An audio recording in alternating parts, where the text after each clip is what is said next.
各位，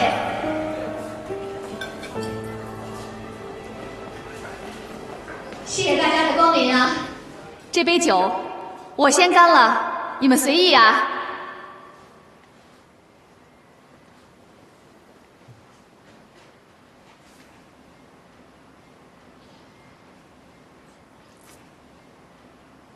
平时我也不爱说什么肉麻的话，但是今天是我老公林伟的生日，也是我们的结婚纪念日，我就肉麻一回，大家请看吧。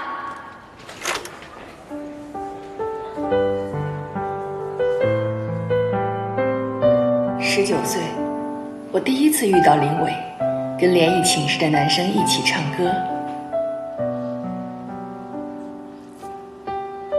20岁，我们俩第一次约会，他说要把这辈子的约会都卖给我，我给他买了一大桶冰激凌交换，他吃完拉了2天肚子。22岁，我们毕业了。25岁，我们结婚了，有了小莫。别误会啊，不是奉子成婚。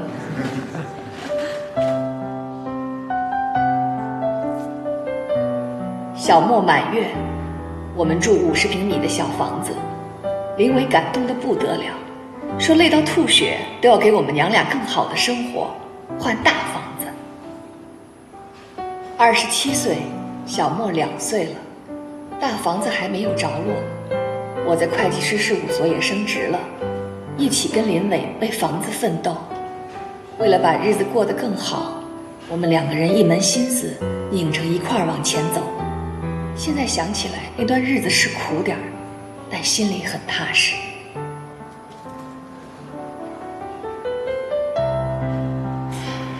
这个时候，我老公得到一个很好的机会。韩总，你还记得吗？当时韩总那单生意吗？您说，只要林伟能拿下这单生意，您就给他升职。韩总，到现在我都感激你，谢谢。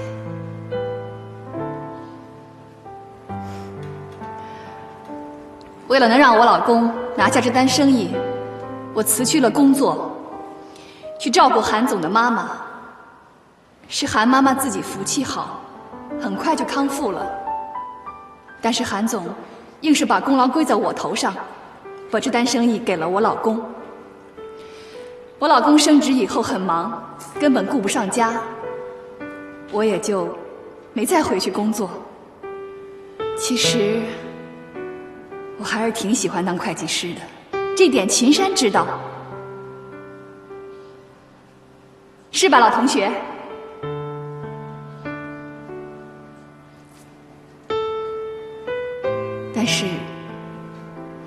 但是我更喜欢当林太太。结婚之前，我跟秦山一样，认为事业最重要。但是结婚以后，有了孩子，我觉得林太太才是第一位的。依林，我得给你封一个模范贤内助。行啊，韩总，谢谢。来，大家接着看。聪明姐吗？我也是没有办法了，孩子们呐都不接电话，我只有打给你了。都不接，他们都没在家呀。那你知道他们去哪儿了吗？我也不太清楚，好像说是给林伟过生日什么的。哎，都这样了还给他过生日啊？那你知道去哪儿给他过生日吗？小丫结婚那个地方叫翠明路，什么荷塘月色。哦，知道了。30岁，我们有了大房子、车子。儿童节带小莫去游乐场，坐过山车，他恐高，林伟把他放在肩膀上待了几分钟，想锻炼他，结果硬是下不来了，说这样感觉他一下子长成了大人。小莫之前说他坐在林伟的肩上像个大人，现在也算是个小大人了。小莫10岁，我35岁，林伟36岁。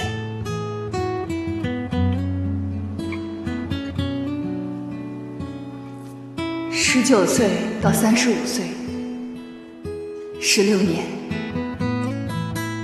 时间真的过得很快。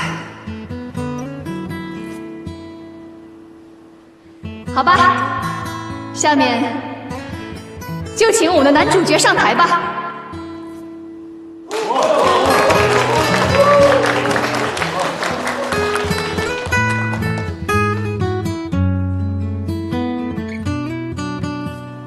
老公，16年，我一直都很努力，为了你，为了这个家，不管我付出什么，都是因为我爱你。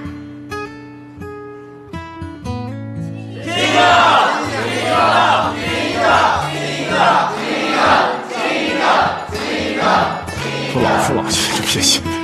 这个是你们说的啊？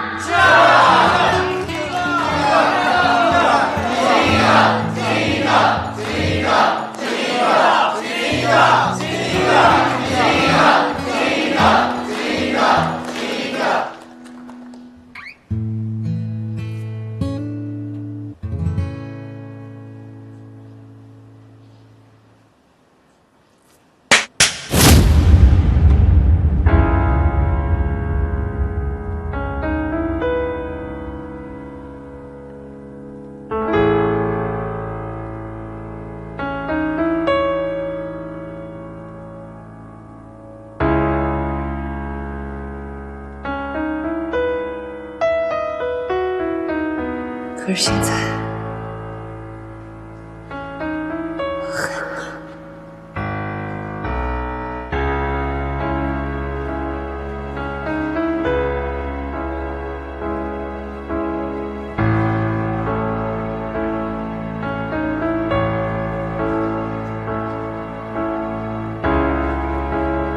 35岁，我老公背着我，跟他们公司的财务总监。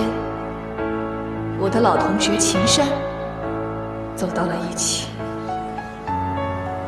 16年前，我也青春逼人，现在青春不在了，我只剩下一肚子的怨气。我不能就这么过下去。秦山，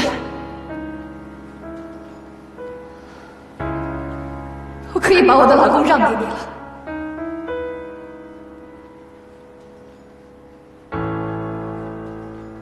我现在放手了。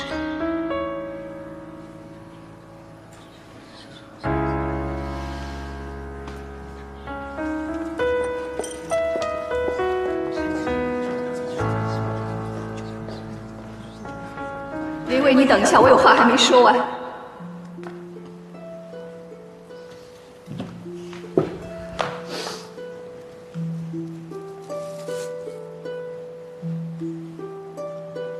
16年，我对你所有的爱，到今天都变成了恨。我必须要把这些都说出来，不然我会疯，会死。我不允许自己就这样被你悄悄抛弃。别怪我，用这种形式把你对我的伤害还给你。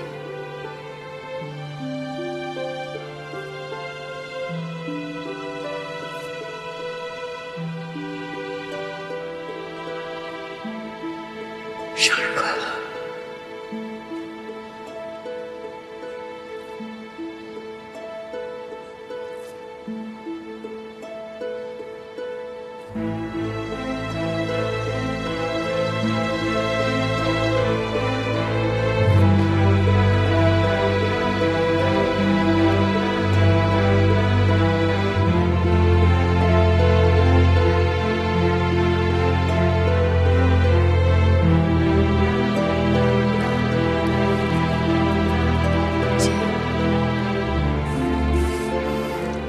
依莲，对不起，谭总，扫您的兴。你们的10年的照片很感动，但结局没想到，这么多年来，你对林伟的支持，我多多少少知道一些。我一直以为林伟是一个知恩图报的人，有底线，有原则。最近公司有些传言，我都没信。可我不多说什么了，今后的路还很长。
你怎么不说话呀？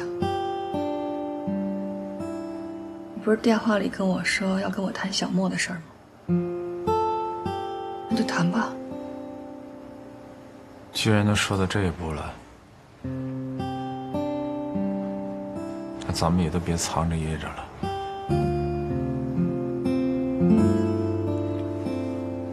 只有一个要求，你让我把小莫带走吧。怎么可能呢？我怎么可能会把小莫给你呢？这个问题连想都不用想，你根本就没有资格。是，我是没有资格说这样的话。我只是觉得咱们俩分手以后，你一个人带个孩子太不容易了。家里的房产、现金你都可以拿走，我就只想把孩子带走就行了。你听说哪个孩子跟后妈在一起能生活的幸福呀？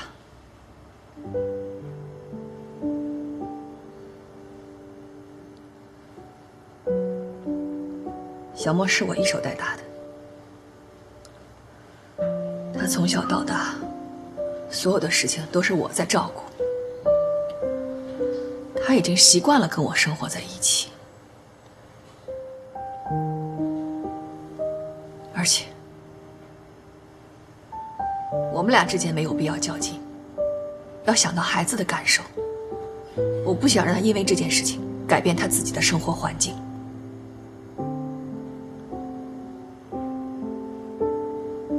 不过有一点你放心，你永远都是他的爸爸。这个我是清楚的。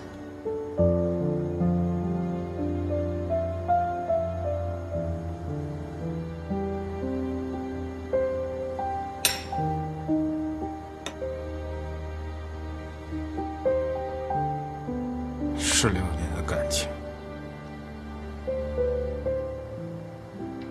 没想到会以这样的方式结束。我知道所有的错都在我，我活该。但是我真的一门心思的想回归这个家庭。我希望我们的生活还能像以前一样。但是我真的没想到你会那么做。咱们俩之间起码的唯一的一点信任都没有了。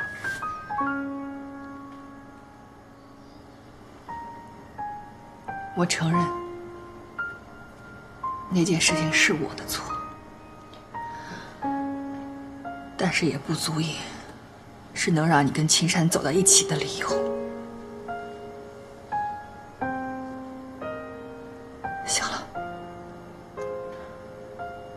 都已经过去了，别再说这些了。既然我们已经谈好了，也已经这么决定了，那咱们就痛快点儿，明天就去民政局把事儿办了吧。就明天。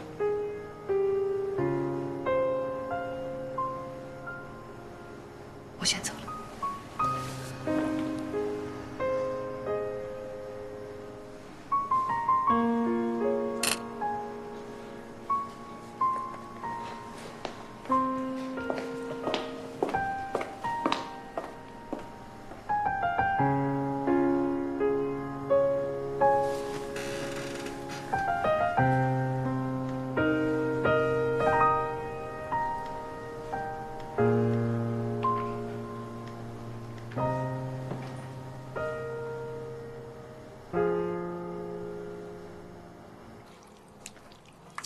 你说这人心还真是隔肚皮哈！以前林伟哥看起来那么好，现在怎么就……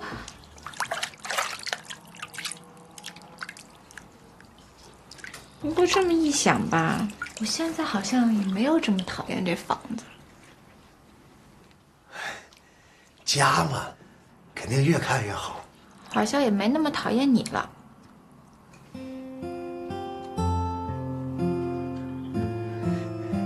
真的？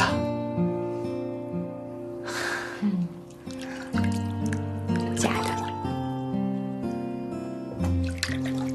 不可能，你的眼睛就出卖你了，我知道是真的。哎呀，我一会儿得给林伟同志打个电话表示感谢，这反面教材做的太好了。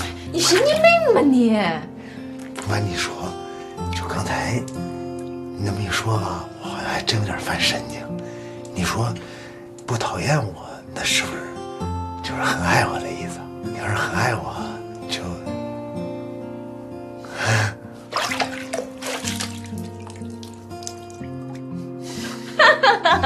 这脚洗完了，它就是香。别闪着孩子，这水有点凉了，给你加点热的。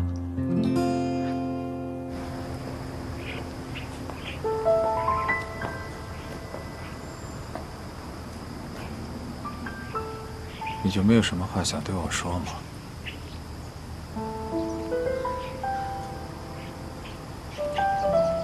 走了。哎，依林，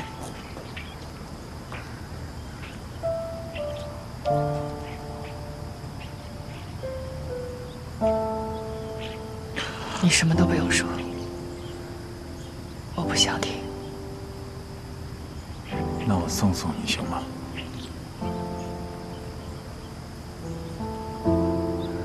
我向你保证，我什么都不说。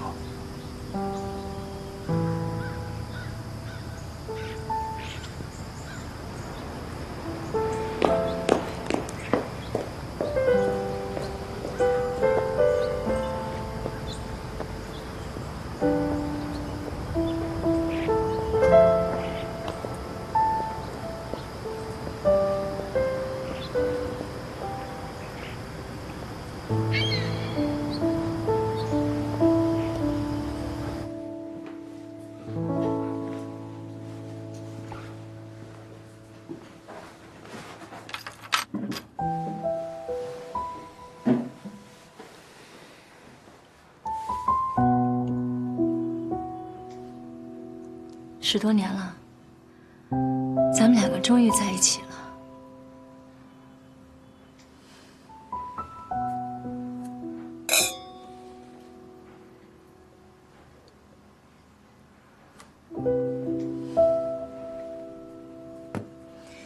明天你就搬过来住吧。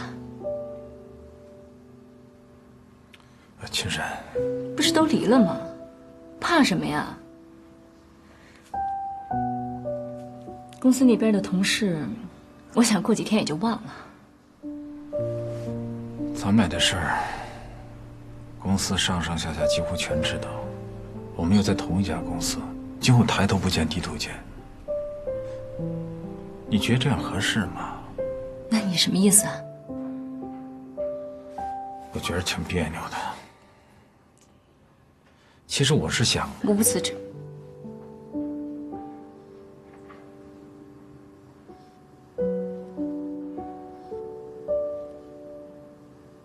让你失望了。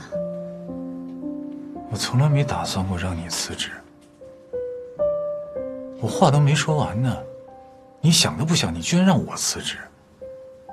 我也没想让你辞职啊。我们这个行业，就现在这个公司最好。而且你现在已经做到我们这个区的销售总监了，往上还有总部。你辞了职，你去哪儿？有我的条件，我不愁找不着工作。你是不愁找不到工作，薪水有可能也不比现在的低，可是发展空间呢？你想过没有？你一进中小型企业，就会做到最高层的天花板位置，那往上还能去哪儿啊？你才30几岁。往后你还有20多年要奋斗呢，那以后怎么办？就守着那个天花板过20多年呀？让你走你舍不得，让我走呢，你又怕我今后发展不好，那你到底要我怎么着啊？我不是嫌你发展不好啊，我也不在乎你挣多少钱，但是我太清楚一个长期在天花板待着的人是个什么状态。我不喜欢那样的男人。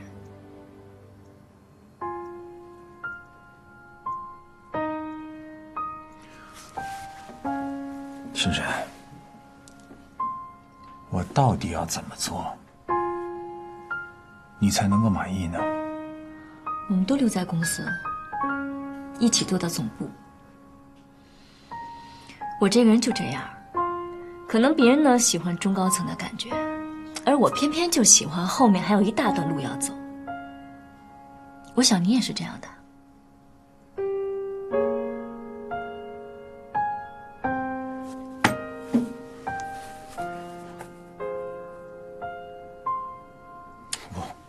我还以为我们今天要聊的，你要跟我谈的，我还以为是咱们今后怎么生活，咱们今后怎么过日子，没想你谈的全是这些东西。我不是江一莲，他能放下的，我做不到。青山，我就问你一句话，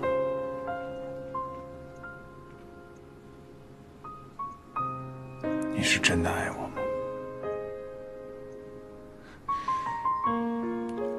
我爱你呀，我当然爱你了。正因为我爱你，我才不想成为第二个江一莲。一个不懂得自我和婚姻之间平衡的女人，被沦为弃妇的故事，我不想再上演了。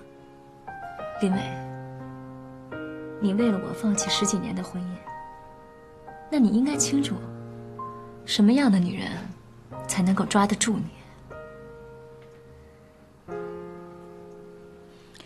你家那串钥匙也用不着了，就扔了吧。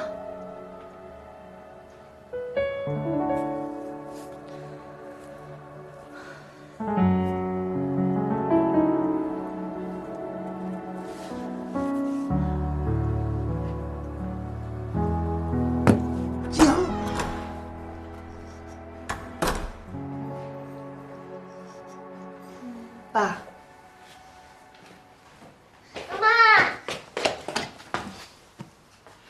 乖吗？妈妈，我又快输了。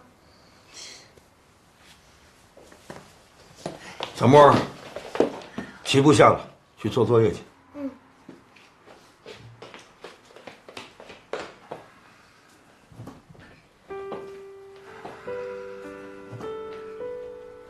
你的事儿都办完了？办完了好，办完了就踏实了。从今往后啊，就带着小沫好好的过日子，还是住回家里来，就像你们小时候一样，我给你们做饭、刷碗、收拾屋子。你们住回来呢，我这儿也热闹了。哎，爸，对不起啊。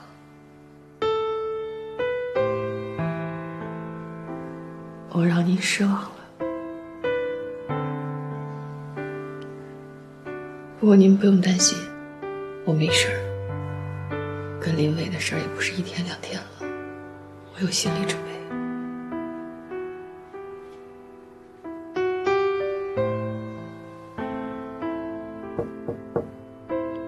小莫，妈妈可以进来吗？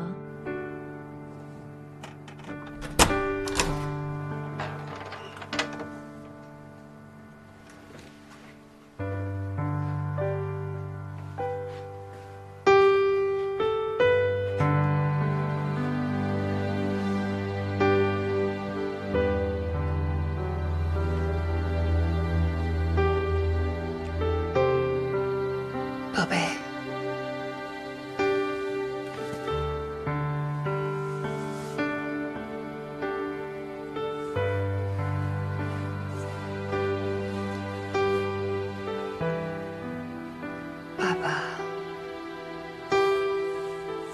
爸爸和妈妈今天分开了，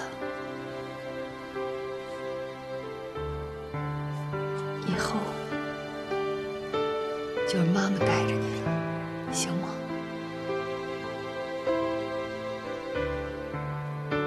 行吗？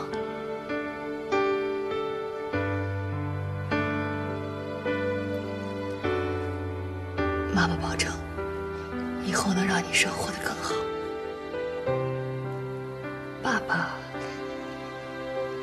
爸爸其实一直都是爱你的。如果你想到了，就跟妈妈说，妈妈可以带你去见他。你跟爸爸之间的事情，妈妈不会干涉，好吗？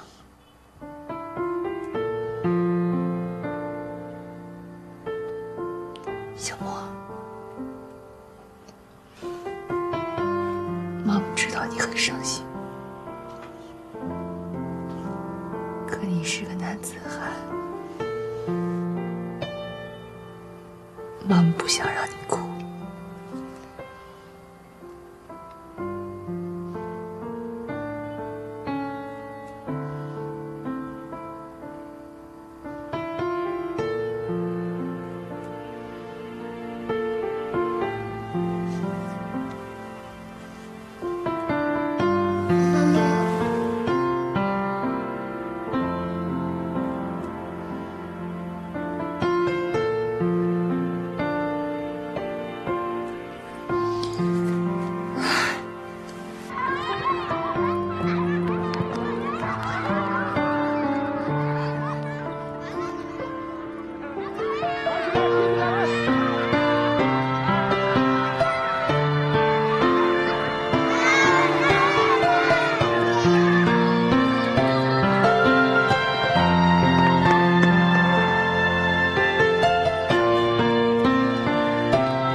你怎么跑这儿来了？电话也不接。我小的时候，我爸爸就跟我说，面对大海，可以忘掉一切烦恼。你现在好点了吗？我妈妈刚刚去世的时候，我每天都到海边来，每次我都会用手紧紧握住一把沙子，就想使劲把这沙子握住，就好像能留住我妈妈。但是每次沙子都会从我手里漏光，我越是想要紧紧地抓住它，它就会漏得越快。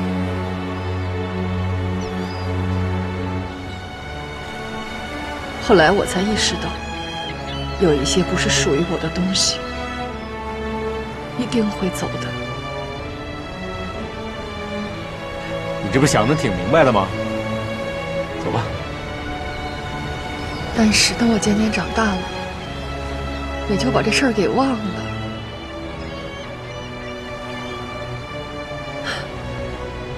我怎么就给忘了呢？怎么就忘了呢？还想一个劲儿使劲儿地抓住。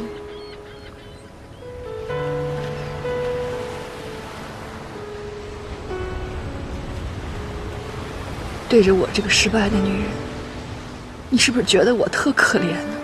你干嘛要这么想啊？这件事情你从头到尾一点错都没有，别再琢磨这个。明天就是一个新的开始。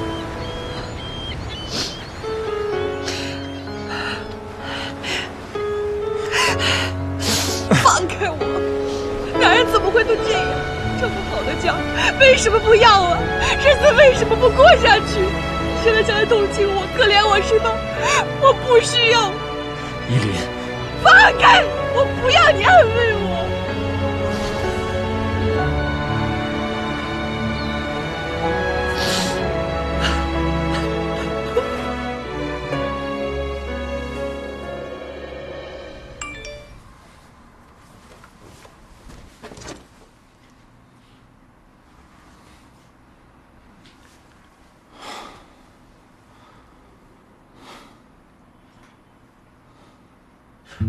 如果要是你觉着热的话呢，我这边有凉水；要是觉着凉的话，这边还有热水。以后你要是对水温有什么要求，提前跟我说，我好准备。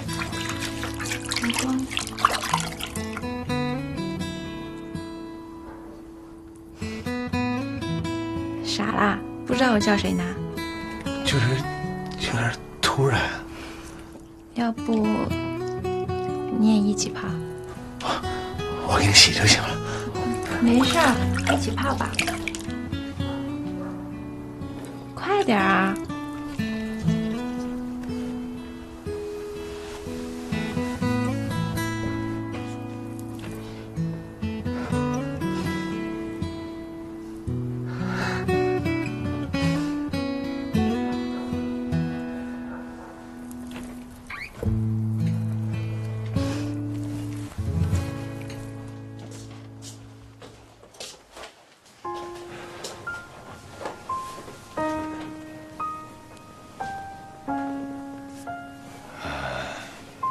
刚才小韩啊来电话了，说呢让你别往心里去，今天这事儿呢跟你没关系，都是他自己啊不注意。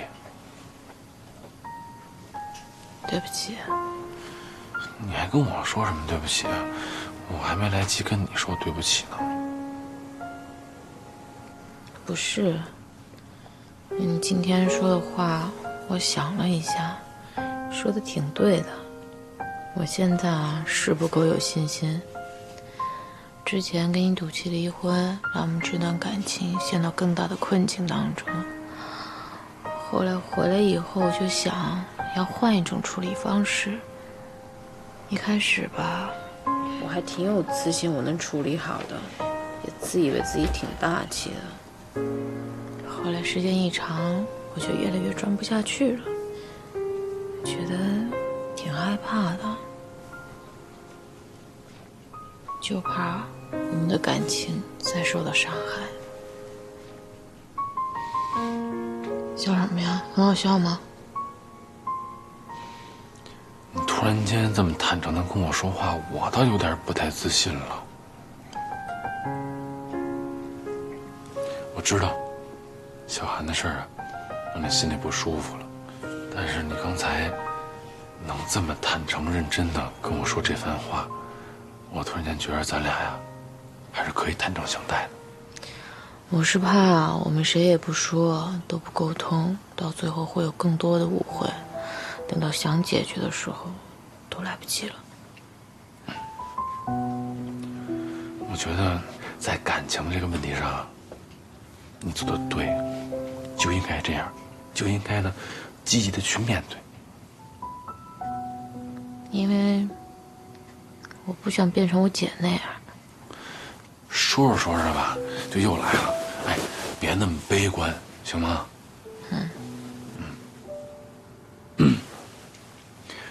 你有没有发现，就是小韩啊，住院这么长时间了，没人来看他。他爸妈不知道啊。其实呢，他也不愿意别人啊知道这件事儿。他5岁的时候，他爸妈就离婚了，他呢就没人管了，奶奶呢就把他接走给带大了。后来爸爸妈妈又各自有了新的家庭，带着他呢又都不太方便。奶奶去世以后啊，他就更没人去关心他了。所以我就想呢，你说他现在这样哈，无依无靠的也没人管，也不知道呢以后能不能站得起来。你说如果这个时候我都不管他了，他不是就更没信心，更郁闷了吗？所以我不管小韩之前怎么跟我闹，我都没说不管他，就是想呢让他多一些希望，多一些信心。你看啊，要是站在一个普通朋友角度来看，你也不希望你老公是一个没人情味的人呀，啊！但是道理我都懂，我现在结婚了，我有老婆，我有家庭，那我也得考虑你的感受啊。所以我想好了，我想呢，我找一个机会，我到时候跟小韩呢，好好的说一说。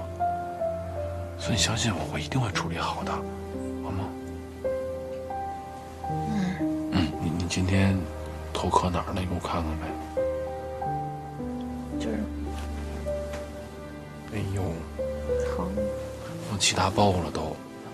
哎呀，那我抱你一个啊，别生气了啊。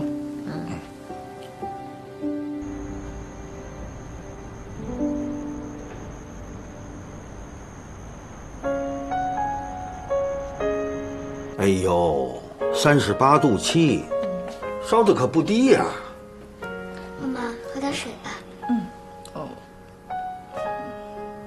妈，你太没出息了。妈妈怎么没出息了？我都没事儿了，你还这样，怎么让我过得更好啊？你听听，小莫都看不下去了。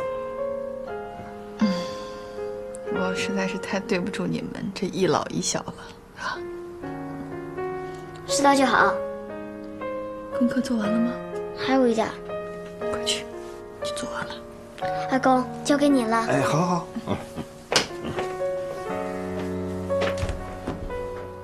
林伟这口气是出了，但是离婚这种事情恢复起来，总得需要一个过程。是。原来我没觉得，还以为我自己能扛得住。但真正离了以后，才发现，原来这16年我的生活重心都在他跟这个家上。突然现在一下子什么都没了，好像塌了一样。我突然不知道该怎么办了。是啊。对了，你小的时候啊，爸爸没少带你去海边，你总是哭啊哭啊，你没少哭啊。可你后来呢，慢慢就不哭了。等你不哭了以后啊，学习成绩就开始好了，和其他小朋友的关系呢也开始好了。爸爸什么意思呢？林伟的这件事情啊，毕竟已经过去了，过去的事情就应该把它放下。等你把它放下以后，看问题的角度啊，就会发生改变。到那个时候啊，你就知道该怎么生活了。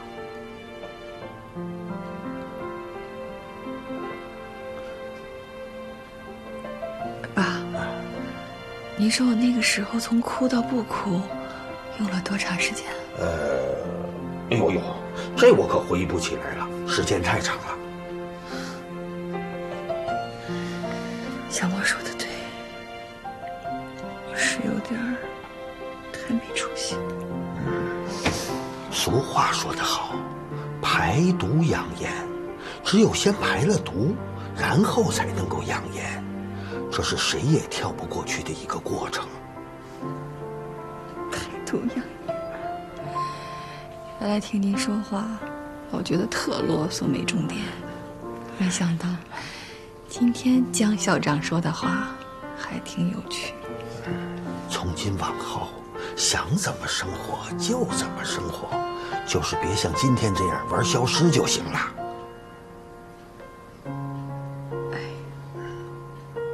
谢谢爸。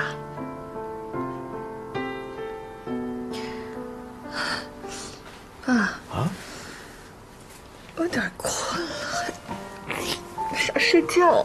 这就对了，想睡呢你就睡一会儿。明天呢，我再到医院去，给你取点药啊。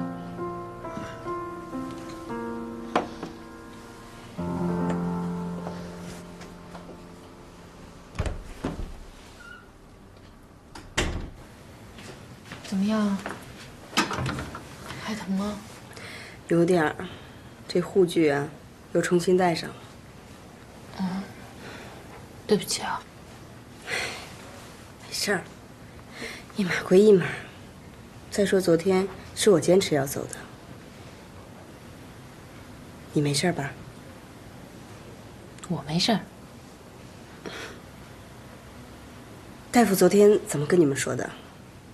他说，你再辛苦几个星期就好了。你们别骗我了。干嘛那么悲观？脚不都能动了吗？嘿，你这真心话还是假慈悲啊？你要认为这是真心话，那就是真心话；你要非认为这是假慈悲，好歹也是慈悲嘛。骨头汤。下回不想喝骨头汤了，真的喝腻了。行，你现在是老佛爷。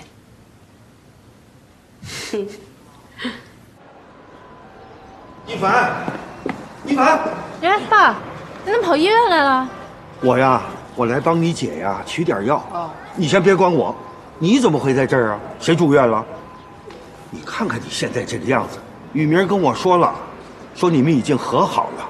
既然和好了，就好好的过日子吧。你这叫好好过呀？我再好好过日子。你在什么好好过呀？再者说了，谁听说过现任妻子去照顾自己老公前任女朋友的呀？啊，你是不是担心你姐，又担心你爸爸，才这么委曲求全的在人家家里过日子呀？你想的有点太多了吧？你还笑得出来？我都想替你哭。实在不行啊，你也跟我回家来住，爸爸还照顾得了你们。你不能够为了你姐，为了我，就在人家家里憋屈着过日子呀。我没憋屈，雨明现在特别好，真的，他特别好。再说你也不能保护我一辈子呀。你结婚过婚姻生活，不就是遇到问题就得去解决吗？我这要跟你回去了，那不就是最差的一种解决方式吗？再说妈临走之前，不也是希望我们能幸福吗？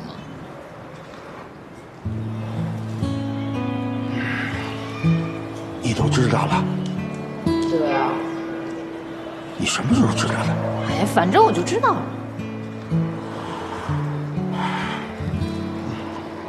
那你觉得你现在就好吗？好不好都在我自己。爸，您呢就别操这个心了，回去照顾好姐就行。是啊，你们都长大了，爸爸能管的事情也越来越少了。再者说了，爸爸不是万能的。是啊，你看你白头发又变多了，所以别操这心了，真的。哎，聪明姐现在对你怎么样啊？还去买那些保健品吗？你管的是不是有点太多了？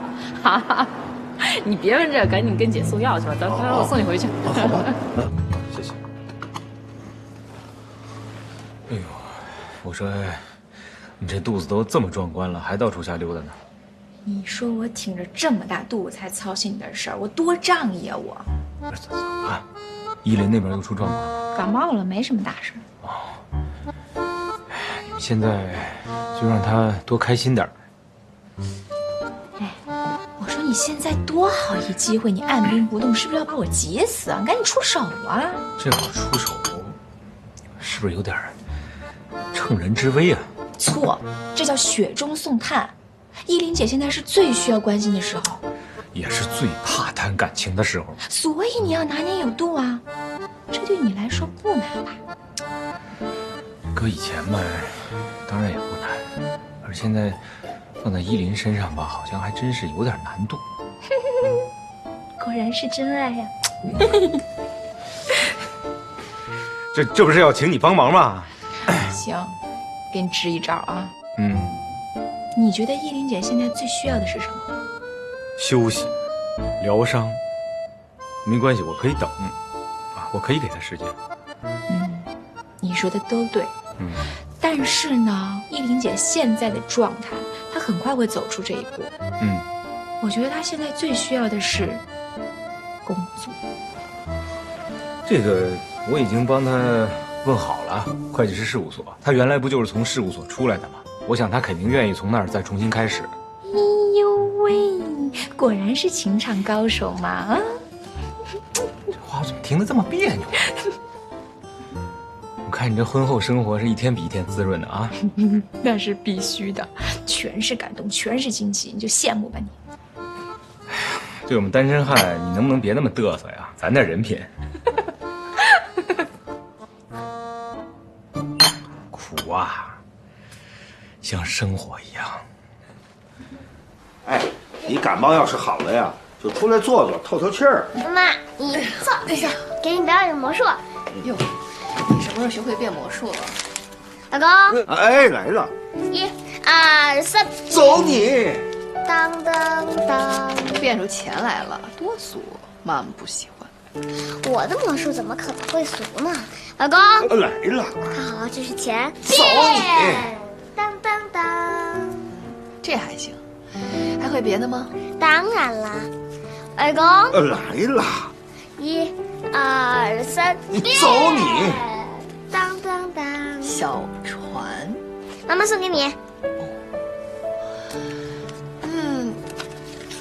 妈妈不会变啊。你就完成最后一步，很简单，把船打开。船打开。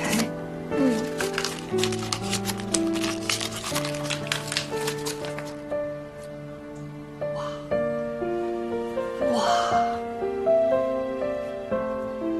宝贝儿，你怎么考得这么好啊？真棒！但是啊，不许沾沾自喜。不会的，魔术怎么样？为了练好魔术，逗你开心呐，整整在他姨夫那儿啊练了1个星期。真的？真的。哎，妈，我最喜欢看你笑了。妈妈呢，有一些垃圾需要清理一下，给爸爸点时间啊。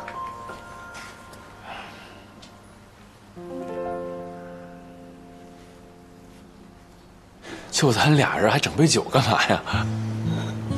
谢谢你，谢谢你对小莫那么好。孩子现在特懂事儿，每天都在哄我。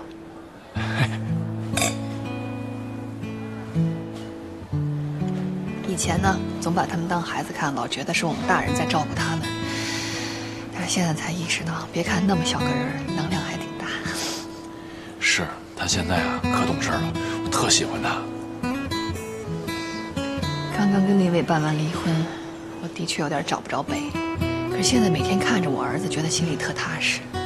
他才是我最重要的。所以为了他，我也得让我自己强大起来。来，玉明。哎。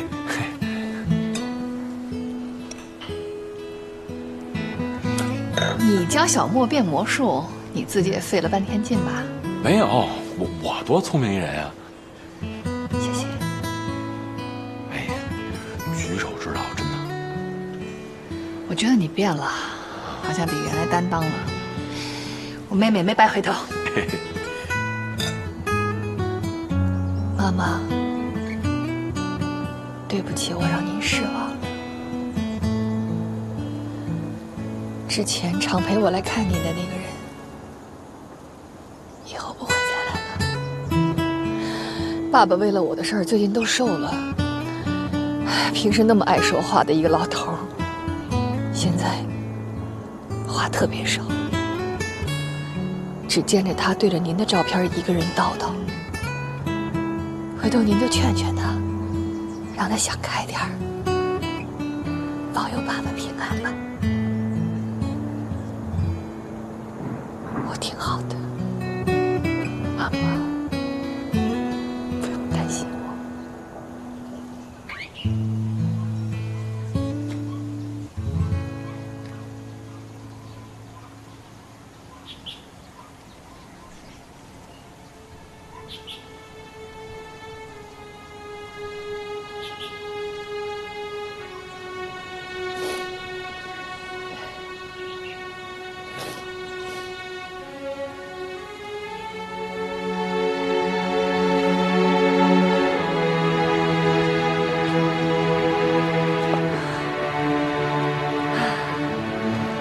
小的时候跟爸一起，每次爬到这儿，总觉得好高好高。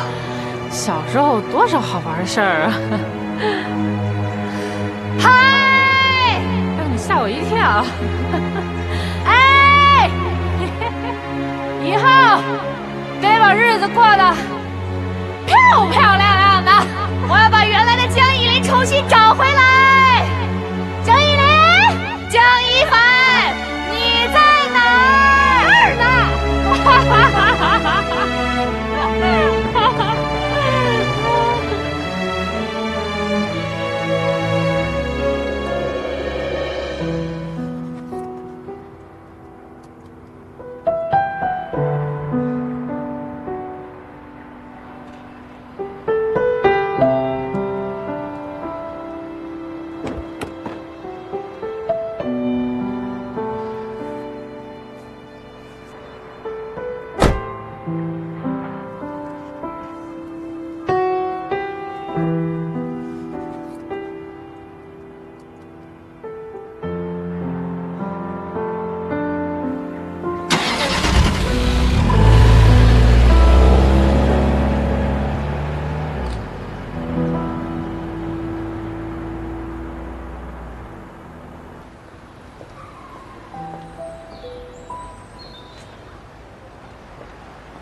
这家里的钥匙，我留着也没啥用。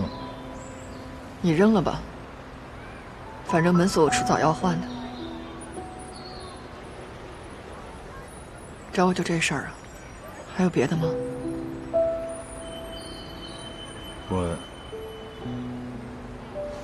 我想见见小莫。你之前没跟我说呀，他也没说要见你。没别的意思，我就是想尊重孩子的意愿。依林，你该撒的气也撒了，我也辞职了，你还要我怎么样啊？不是秦山辞职了，恭喜你啊，终于找到一个比我聪明的女人。依林，你能不能别提秦山了？我就是想儿子了，我想见见我儿子，行不行？以前每天早上上班，晚上回家都能见着他，就这么简单。你能别这么没劲吗？当初是谁呀？我带着儿子去公司楼下找你，你根本就不见我们。小莫都喊成那样，你还装听不见？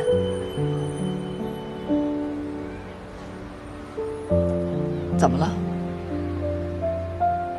在哪儿受委屈了？非要在儿子这儿找温暖？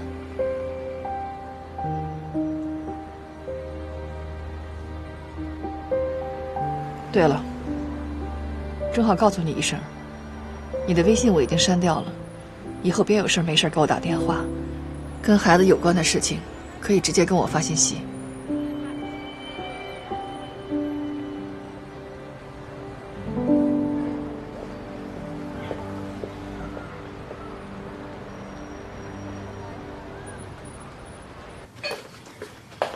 来，小小莫，尝尝妈妈做的鱼，大，明天吃起来。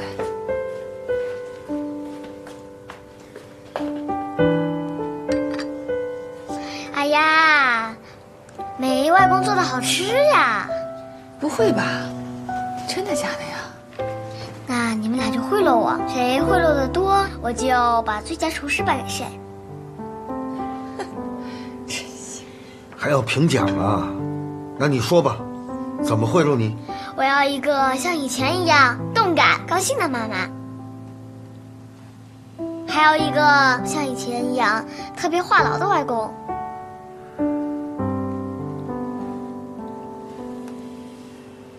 那好，外公现在就宣布，妈妈从现在开始有动感，就特别高兴。外公呢，从现在开始呢，也话痨。我现在就话痨啊！我开始话痨了啊！就这条鱼啊，劲儿可大了，拼命着跑啊，我就拉住它呀，那钩都差点折了，线也差点断了。呵，它劲儿可大了。他跑啊跑啊跑，我就拉着这个杆儿啊，那鱼钩都差点被他拽跑了，鱼线也。啊，外公，干杯干杯！来，干杯干杯！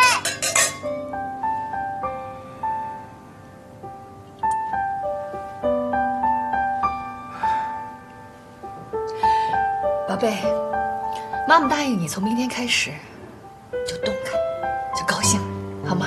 那你要怎么动感？去建材城，去逛家具店。你要换房子呀？爸，哪有您说的那么夸张？我就想把屋里的装饰，还有家具什么的重新摆摆，重新换换。过去都是别人说了算，现在不是好容易，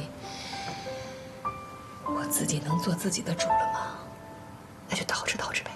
为妈妈干杯！干杯！干杯，喝了它。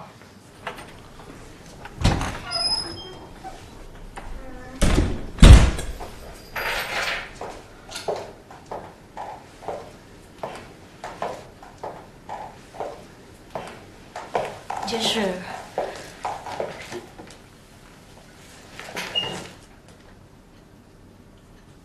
我在等你。我知道我们在生活方向和方式上是有分歧。我去了一家小公司，还是干销售总监，一去就是天花板。这一点你说对了，我也许真的不是你想要的那种人。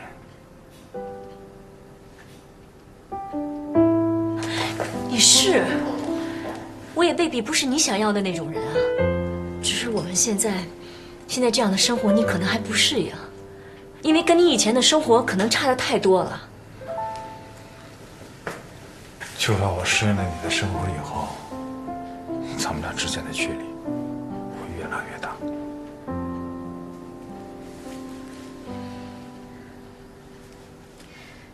我知道咱俩都是不容易妥协的人，我们都各让一小步，行吗？你去哪儿，你干什么，我以后不参与了，我不管了。但是也请你试着慢慢接受和我在一起的生活，好不好？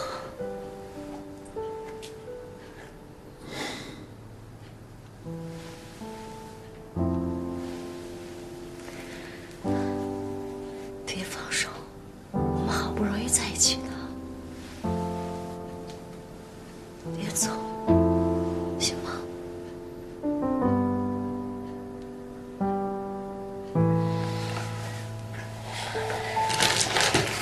你不是要去新公司了吗？这是给你的礼物，你看看喜不喜欢？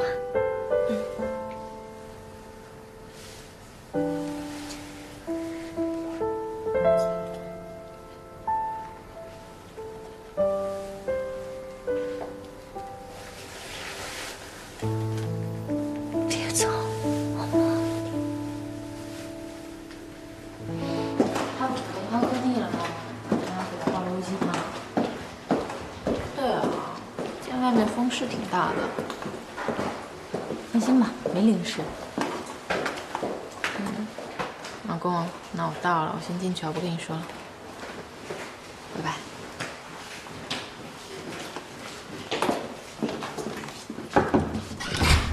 回来了。最近这天儿特别奇怪，雨说下就下，下来还停不了了。你怎么了？没事吧？怎么了你啊？没事，风湿老毛病。你都这样了还没事？我去给你把医生叫过来吧，这我也不敢碰他。我这是旧伤，很多年以前受的旧伤，一下雨就痛。哎呦，等太阳出来就好了。哎，一凡啊，你上那个雨生微博，看看他还要待几天呀？让他赶紧去非洲大沙漠去。哟，这都什么时候了？别开玩笑了。我没开玩笑。哎，我知道有一款膏药治风湿好像挺好的，要不我给你弄2片，你试试。哎，你别透了，现在腰上这东西还没切下来呢。也是，那怎么办呀？如果说喜欢那可以试躺一下。好的。哎，我先接个电话啊。喂，一凡。哎，姐，你有没有什么办法是能治风湿骨痛的？那得贴膏药吧？膏药不行，他现在腰上贴不了，身上带着护具呢。哦，要是这样的话，那就应该得热敷。哎，最简单的办法，你呀就弄一个热水袋，你就不停地给它换热水，一直要敷下去，这样应该就能起到缓解的作用，好吗？哎，好，你先试试吧。哎，好，欢迎光临。哎，看一下床跟床垫都有。好，我们这边是专业做床和床垫的。哦，床垫是德国原装进口的。这可以试试吗？可以试看看啊，可以感受一下。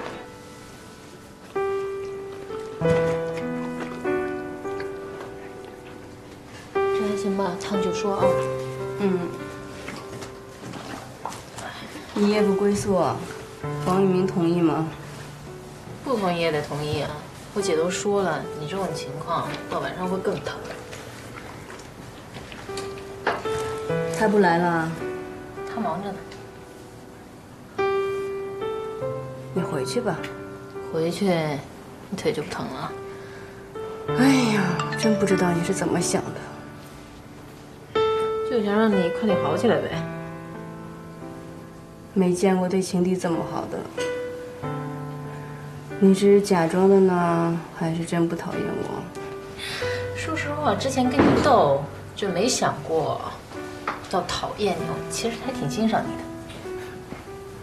别以为这样我就会手下留情。那也得等你站起来再说呀。我能站起来。行，我说的是真的。知道。你知道我的旧伤是怎么来的吗？现在先别说这个了吧，赶紧睡吧。我爸妈离婚之前吵得特别厉害，抱起电视就砸，结果就砸我腰上了。后来他们就离了，把我送我奶奶家，我就开始做各种不靠谱的事儿，打架、砸窗户，我都干过。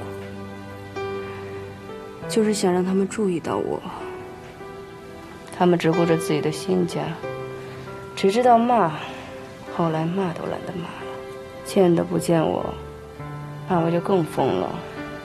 倒不是还想引起他们的注意，就是希望通过这种刺激，让我忘了我有多恨他。慢慢的，我也就喜欢上了这种活法。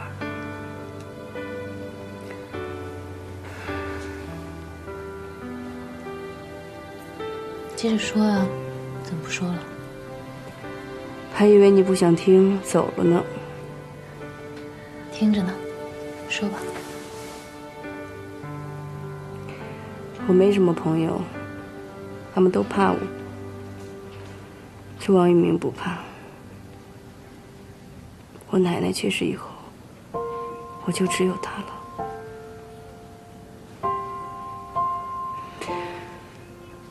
我想跟他结婚，可是，一想到我爸妈，我就对家特别惧怕，甚至有些厌恶。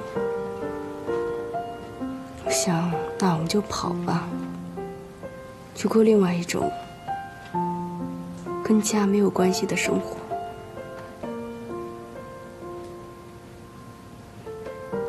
结果我们还是没能在一起。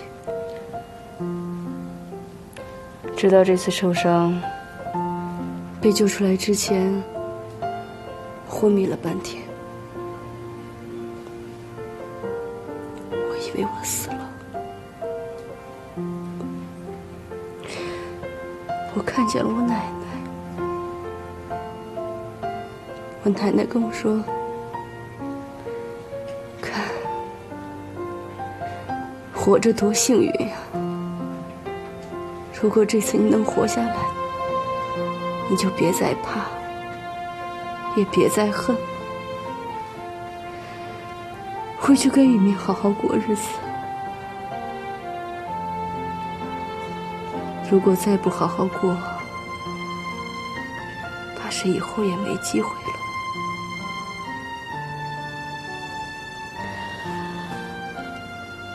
这次受伤回来，他一直往医院跑。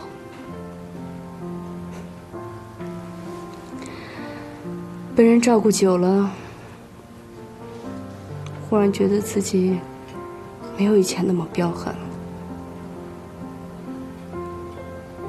我就是个普通女人，我身边需要这样一个人。这个人，没有谁比王雨明更合适。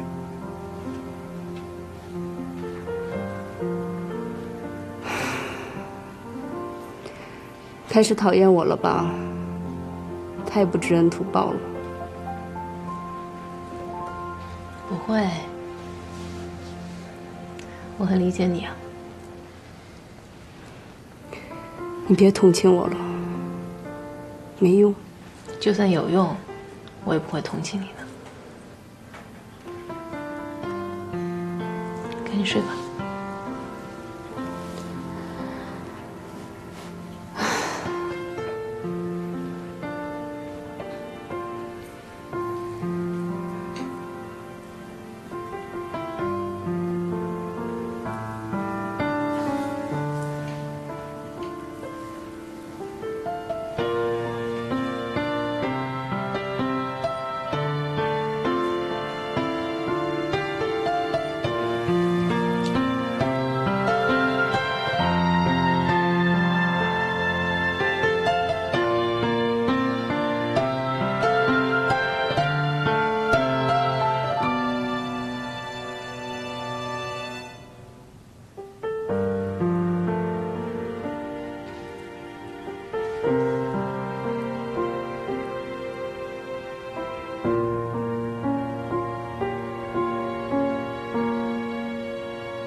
你们在这儿住着，我还能帮你们呀做饭吃呢。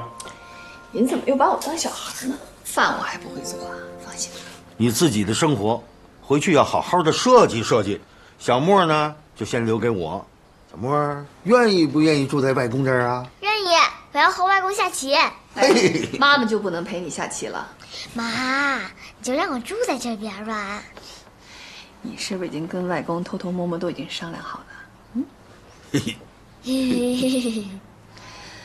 行，让你留在外公这儿，听话啊。嗯。来，快进来，来看看。依琳姐，你怎么那么快就搬回来了？我都在我爸那儿住了半个多月了，再住下去我都不好意思了。怎么样？我觉得很不一样呢。行吗？现在这个好，真的行吗？啊，真行啊，挺好的，挺舒服的。原来这家都是听别人的，现在不是自己能说了算了吗？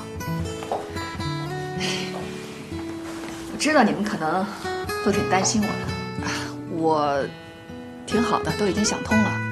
放心，我以后会带着小莫，把日子越过越好的。行，姐，你要能这么想啊，我们就放心了。我觉得依琳姐说的特别好。这女人啊，不管是结婚前还是结婚后，都得为自己着想才行。哟，你这没结过婚的人，怎么说出话来都是一套一套的呀？依琳姐，我们可等着你介绍呢啊！现在已经晚了。说实话，我已经打算干回老本行了。好，我去给你们倒水。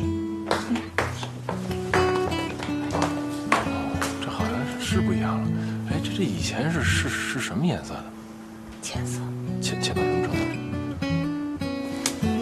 你看，你别当着他的面呢。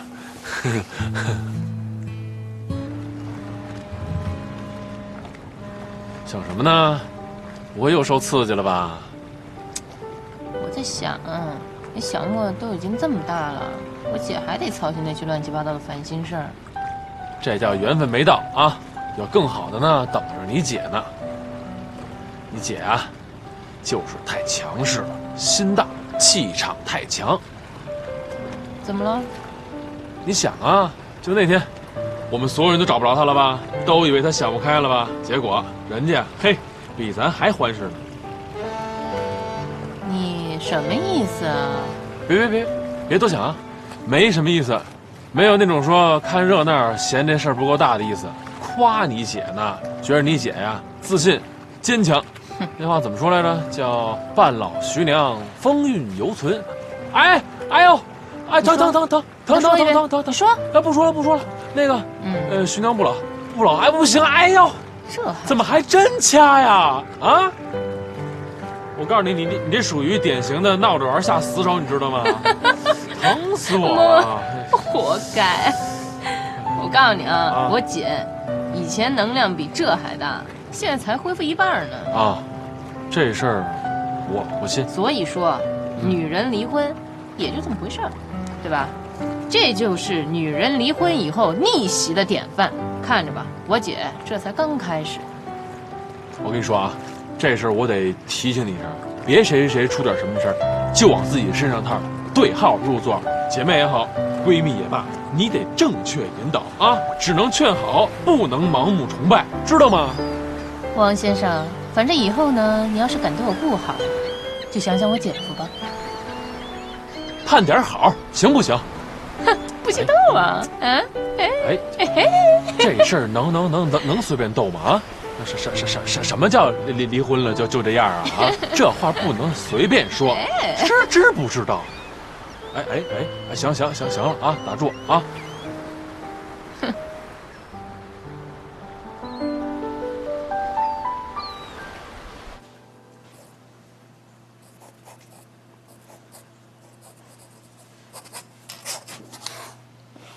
干嘛呢？别瞎动。芙蓉花园小区，长沙的。哎，这名字够土的啊，是不是老小区啊？郑钦，哎，帮我出一张那个去长沙的机票。哦，好嘞。啊。你要去长沙呀？哎，一凡他们要是问呢，我干嘛去，你就说呢，我出差去联系一下那个医院的客户，千万别给我说漏了啊！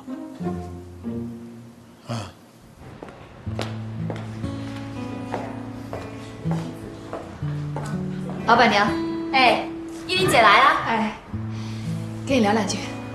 来坐。这么严肃，什么事儿啊？说吧。我是来找你辞职的。小丽，哎，你去给我沏2杯咖啡。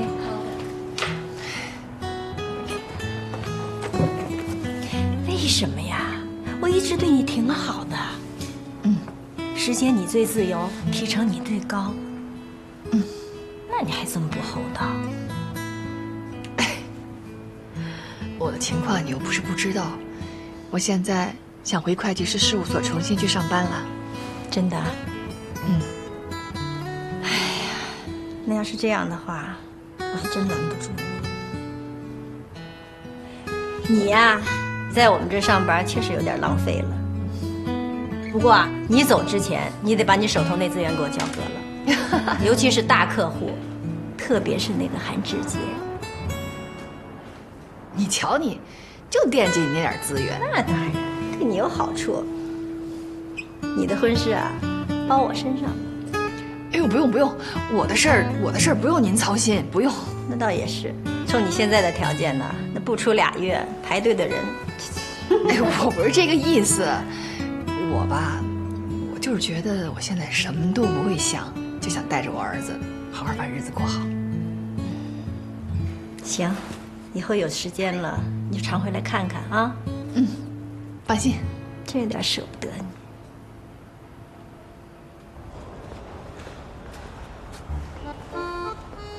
哎，老婆，那个，我想跟你请个假。听这语气不像是好事啊。好事啊，肯定是好事儿。我那医院的项目啊谈得差不多了，所以呢得赶紧出趟差，然后呢把那项目的具体细节跟人家定一下啊。哦，没听懂。去几天啊？啊，去2天，如果顺利的话啊，没准那个明天晚上就能回来了。哪儿啊去？常熟，对，常熟啊。行，去吧去吧，吞吞吐吐那样，搞得跟妻管严似的，我有那么凶吗？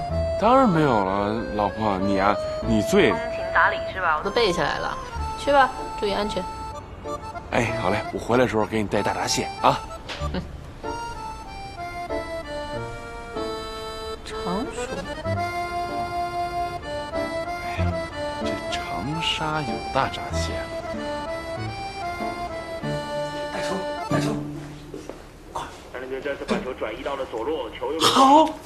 哎，刘儿，这边的反击呢？哎呀，我这直播这马上就赢球了。连续剧呢，连续剧我就得连着看。不是。爸妈，我回来了。哟，回来了，凡，吃饭了吗？啊，吃过回来的。哦，雨明没跟你一块回来啊？他去那个什么常熟出差去了，还说回来给你们带大闸蟹。真的？对，他们公司还真是挺有起色的哈。怎么了？别理他。哎，妈还想问你呢。你姐和你爸那边没什么事儿吧？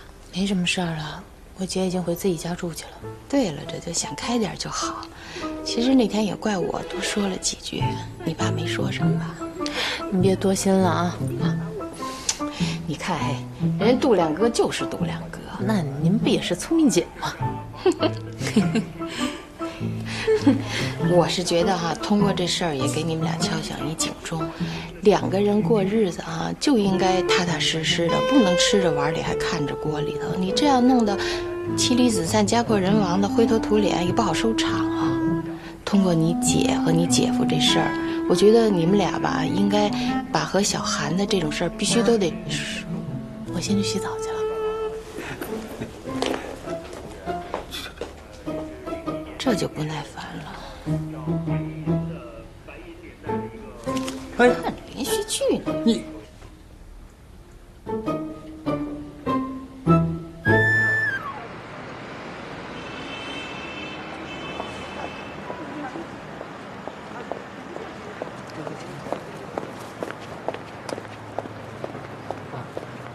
就是他长的。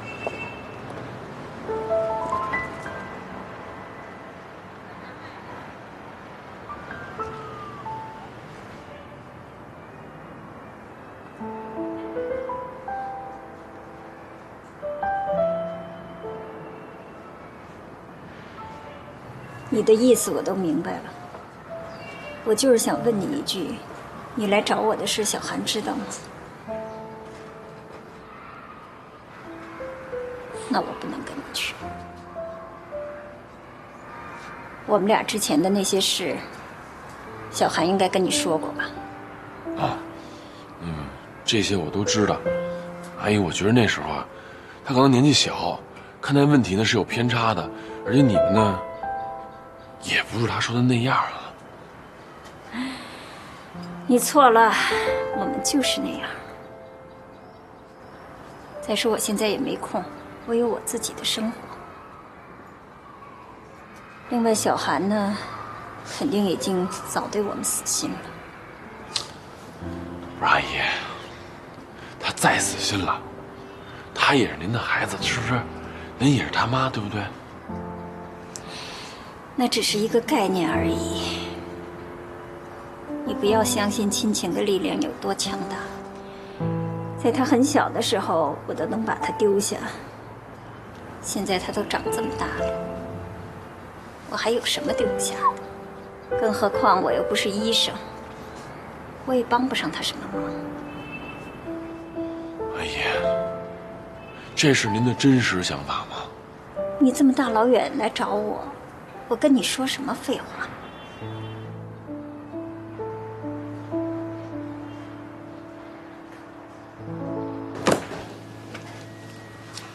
我准备修身养性，练练毛笔字，你觉得怎么样？呵，你是准备把书店搬回家去？差不多了。要考注会啊？朱快上学的时候就已经考完了，这不是6年都已经没工作过了吗？好多东西都不一样了，还得重新再学。哎呀，好多呀，就这些吧。行，我来搬。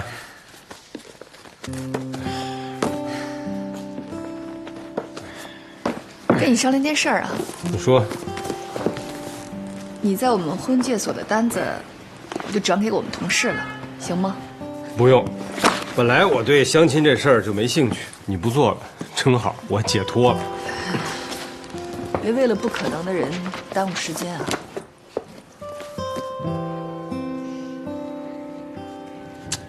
哎呀，本来呢，我想等你放空一阵子再跟你谈这事儿。现在你既然说起来了，我也就不藏着掖着了。感情这事儿啊，你说了不算，没人能给答案，除了时间。所以我说，让你别耽误时间，这就是答案。我觉得你还是接着继续找吧。走啊。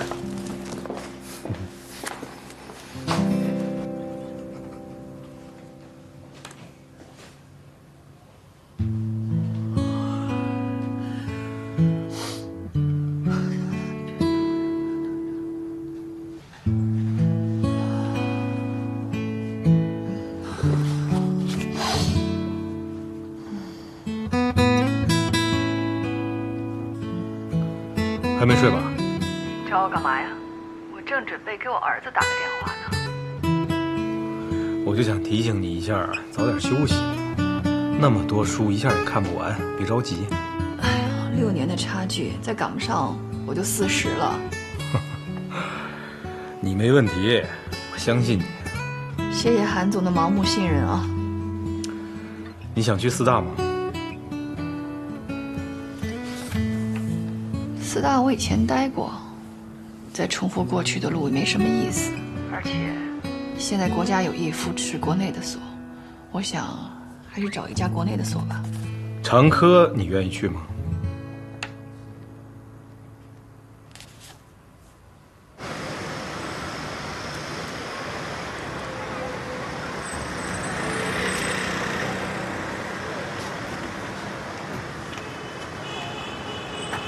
爸，这么晚了，怎么还不睡啊？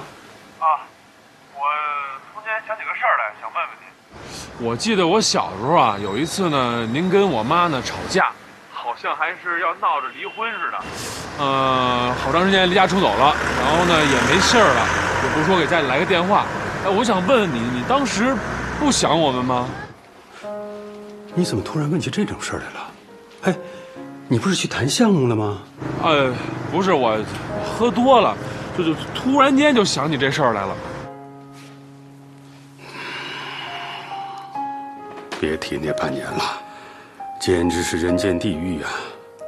你说我怎么能不想你们呢？那些日子，我天天在咱们家的楼下，看着家里的灯灭了我才走。两口子再有大的气儿啊，孩子总是放不下的。那是怎么又想明白了呢？我跟我自己说，忍一忍就丢下了，所以我就一忍再忍，可是忍了半年，我就扛不住了。这时间呐，什么事情都能冲淡，就是孩子，时间越长越想啊。我知道，这些年这件事儿，你一直放不下。不是，爸，我有什么放不下的？要说放不下，那我妈有可能放不下啊。那什么，行了，我呀不跟您说了，您早点睡觉啊，先挂了。哎。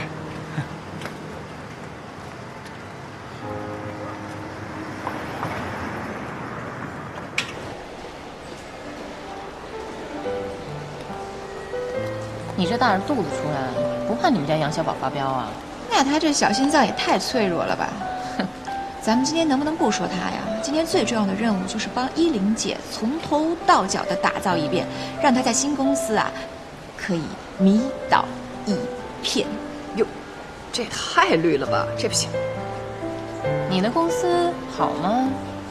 是韩志杰打的招呼啊？哎，你就不怕韩志杰趁机要挟呀？他应该不是这样的人吧？韩志杰挺好的，我现在谁都不考虑。依琳姐，其实你可以好好想一想，你刚刚离婚，韩志杰呢又是高富帅，如果你真跟他好的话，林伟肯定气死。能不能不提他呀？真是！我告诉你们啊，我今天只有1个小时时间，抓紧。我们陪你逛街，你还掐时间？就是，一会儿我事儿多着呢。还弄头发呢。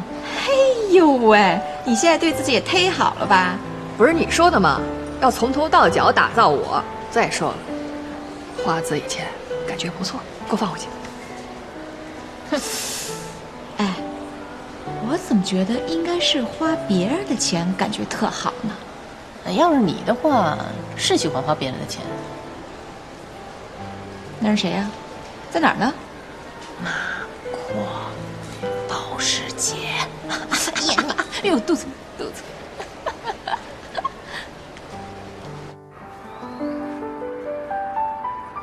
小韩说让我把这张卡呀给您，说那密码呢就是卡的后4位。他什么意思啊？他现在看病不用钱吗？我不知道，阿姨。不是，他这是想干什么？他安排这些干什么？这个我也不知道，阿姨。你说你这孩子，你怎么什么都不知道啊？那你不知道，你还猜不到吗？我们这么多年都没见过面，他突然给我一张卡，他想干什么呀？他不会是有什么极端的想法吧？哎呦，你说你现在跑到这儿来找我干什么？你现在应该24小时陪在他身边才对呀。不是阿姨，我就是他一朋友，我也不能老守着他呀。哎呀，那你快点给他打电话，看看他干什么了。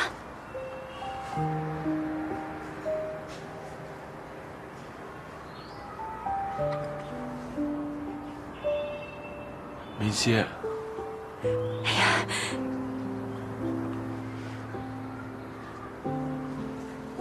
喂，雨明，怎么了？喂，雨明，怎么了？喂，雨明，怎么了？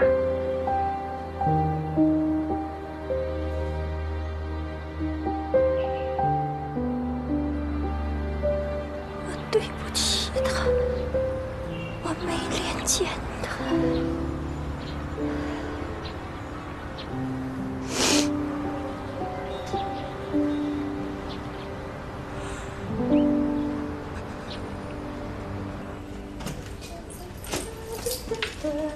老板回来了。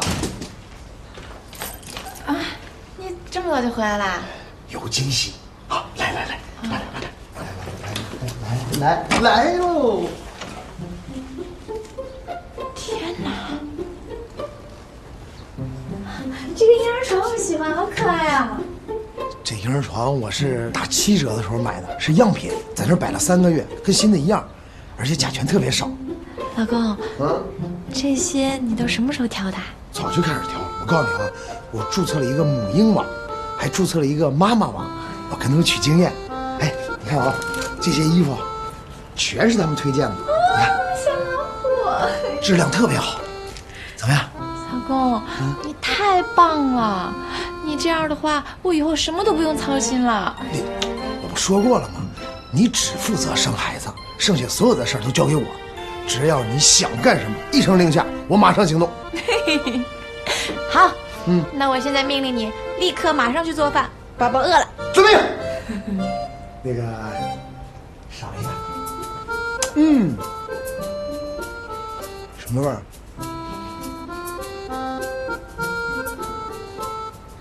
香水儿。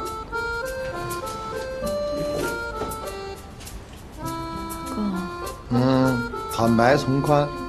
我就是跟依琳姐他们出去溜达了一会儿，然后我看见舍奈尔5号在那儿，那个味道特别好闻，我没控制住，就喷了一点点。昨天你说公司找你开会，你去哪儿了？看你说清楚。看电影。看的什么电影啊？暴力街区。你怎么看那么重口味的电影啊？这对孩子……我不是无聊吗？好，别着急，别着急。这事儿也不能怪你。要不这样，我让我妈来陪你。不要。让你妈妈来陪你。更不要。我妈早就说要来陪我，我没让她来。老公，我以后呢尽量少出去溜达。行，但是你出去之前必须打电话向我请示。可是你必须批准，你要是不批准的话，我就会生气的。我生气，宝宝就会生气的。别跟我耍赖是不是啊？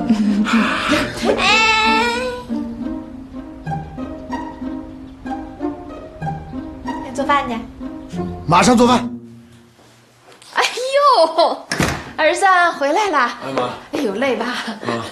来，给我。哎呦。干什么这么高兴？可不是高兴吗？人都说儿子一结婚就惦记媳妇儿，你不一样，孝顺。出趟差还想着妈。说什么呢？您这是？一凡呢？卧室呢？你快去报个到。哎。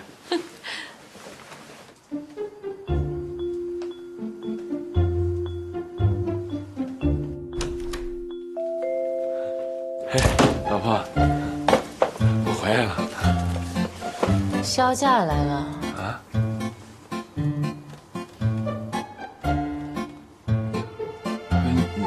你这么看着我什么意思？你这眼神看得我有点心里头发慌。那你老实交代，干嘛去了？那个杨小宝。这跟杨小宝什么关系啊？是啊，这跟杨小宝没什么关系啊。不是你提的杨小宝吗？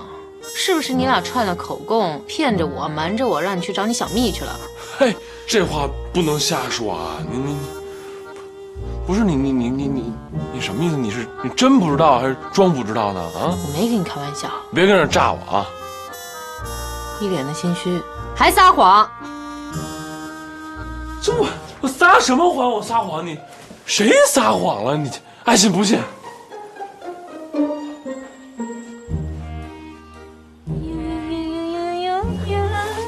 还真生气了。这种玩笑能随便开吗？再好的心脏也受不了呀。我不怕，你变得跟我前姐夫一样。你看，哎，我那天跟你说的话白说了是不是？不能随便对号入座，怎么回事啊？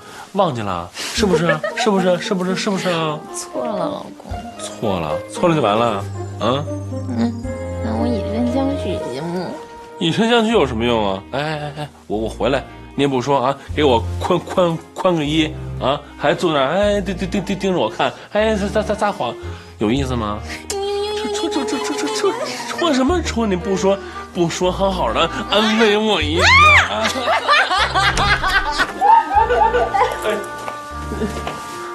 哎妈，你怎么又不敲门呀？不是，我是急了点儿，就问你那个大闸蟹呢。哎，对了，大闸蟹呢？呀，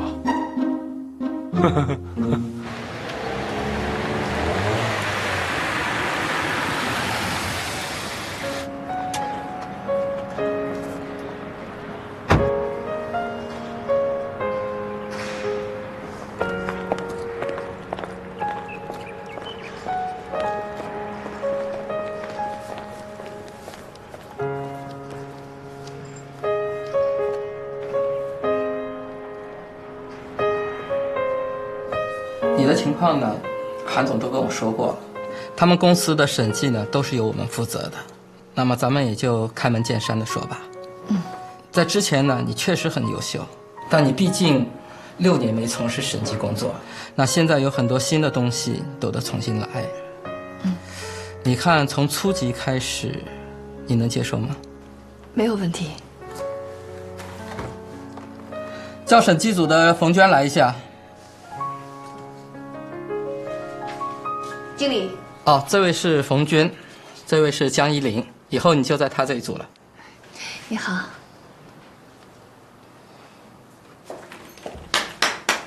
大家手上的活放一下，这位是新来的同事江依林，你们自我介绍一下。你好，我叫李明。你好，王峰。你好，我叫何磊。你好，我叫王琦。你好，我叫浩杰。你就坐这儿吧，这是你的位子。哎，期间公司的盘点做了吗？没有。江依林，这事儿就你去办吧，下午就去。哦。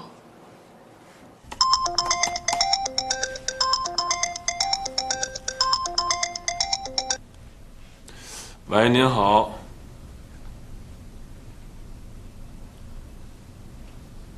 真的？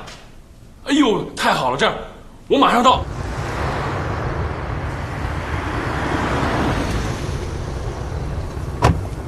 李师傅您好。好，你就叫我李伯伯吧。啊，哎，就你一个人啊？哎。啊，好，来吧。哎。工人呢？我们这儿啊，每年都这样，一盘点就剩我一个人了。那就咱们俩呀。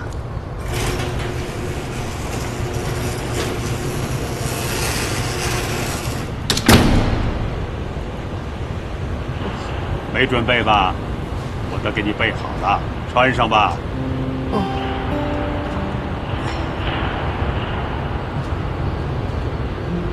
来，进去吧。这里面可真够冷的。哎呀，我说你们这公司呀，真是的啊，怎么不派几个男的来呀？他们都出去忙去了。你既然是会计，你们公司就该派审核来弄。这会计就是对账。我十项全能。哎呀，你们派一个女的来，你说我不帮一帮吧，这也说不过脸去。谢谢您了，李伯伯。来，阿姨，就这个房间。这房间呀，可能有点小。哦，对了，还没跟您说，那个医院呀就在附近，咱呢走几分钟就能到。他中午吃什么？哦，这个您甭担心，我妈做完了，我爱人啊送过去。那我和你一起去。哦，那什么，放心吧，他见了我什么反应，我有心理准备。玉明啊，你找我来，不只想打开他的心结吧？你是不是也不想他再麻烦你了？那个，我倒不怕麻烦，我爱人呢也能理解，就是，那什么，阿姨，咱时间长，我慢慢跟您说。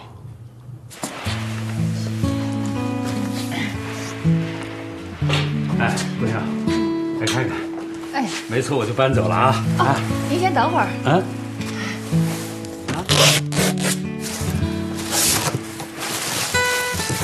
怎么了？哟，你的心真细啊！没问题吧？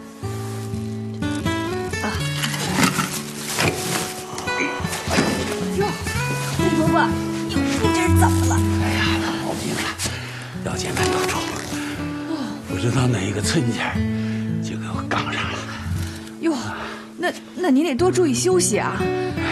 我觉得这腰间盘突出可能还真不能在这么冷的地儿待着，要不然这样，您出去歇着吧，这儿您就甭管了，您快去吧。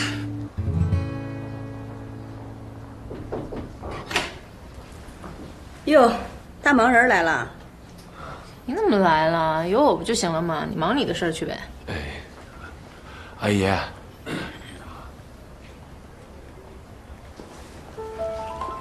一凡，这是小韩的妈妈，这是我老婆一凡。您好，王一鸣，你过分了啊！事儿管的也太多了吧？是我自己要来的。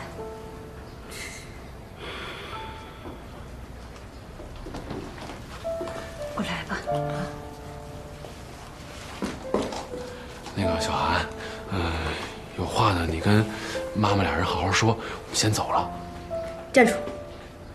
把他带走。小韩，你为什么要把他带过来？就凭他自己，不可能找到我。你怎么知道他找不着你呢？啊，你妈妈呀，一直很关注你的，就是你不知道而已。我没这个妈。小韩，你也别生气了，你这生着病呢，生气也不好。你妈妈好像来一趟也挺不容易的，所以你还是先听她的吧，跟你妈妈好好聊聊，好不好？那我们在这儿也不是很方便，那我们就先走了，好好聊。阿姨再见。阿姨再见。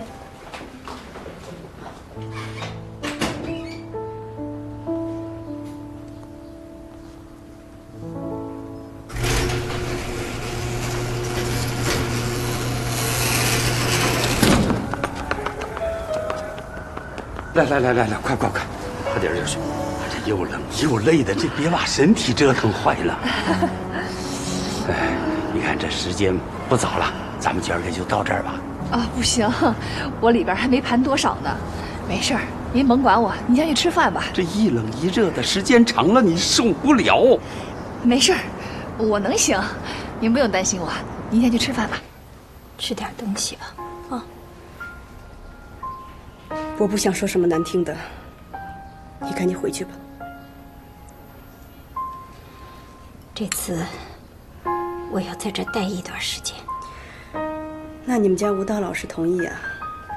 不是分开一天都要死要活的吗？我跟他也离婚了，又一个孩子被抛弃了。我们没要孩子。那你太可惜了，帮人家带了10几年的儿子，到头来还是被父子俩给赶出来了。我说呢，怎么会有时间来看我？我以为到了你现在这个年龄，能理解当时的我了。我理解不了，你也别妄想我能理解你。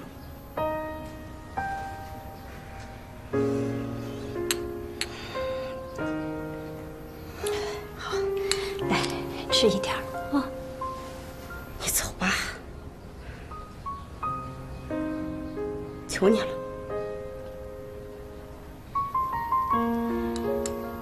我走了，你不还是得麻烦别人？麻烦别人总比看到你好。你现在不是正需要人照顾吗？我从5岁到现在快30岁了，我需要照顾的时候你在哪儿？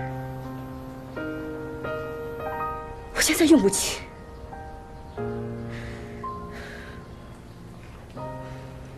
我知道你恨我，可是你也知道，你爸那脾气，别找借口了。我爸要是脾气好，你就不会跟别人走了。你帮人家带了10几年的孩子，到现在还是被人赶出来了，你自己都没有问题。是，我现在什么都没有，我只有你。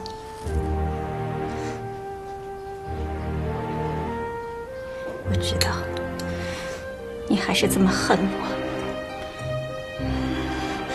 这样，我给你照顾好了，我就走。我也知道，现在你也只有我了。我从来都没有过你。